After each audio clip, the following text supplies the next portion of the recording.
Morning, আশা করি সবাই খুব ভালো আছো। তো সকালবেলায় ফার্মে চলে এসেছি ঘুরতে। তো চলো তোমাদের ফার্মটা ঘুরিয়ে দেখাই।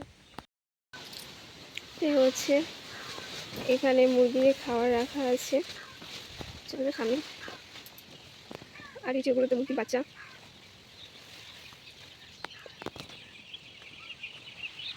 একদম ছোট ছোট বাচ্চা, সবেমাত্র একদিন হয়েছে এখানে এসেছে।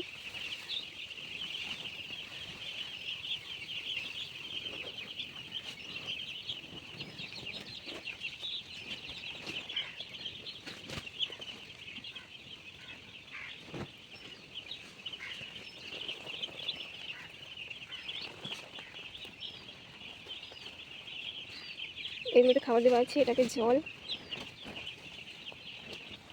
আর এটা হচ্ছে আমার বাচ্চা।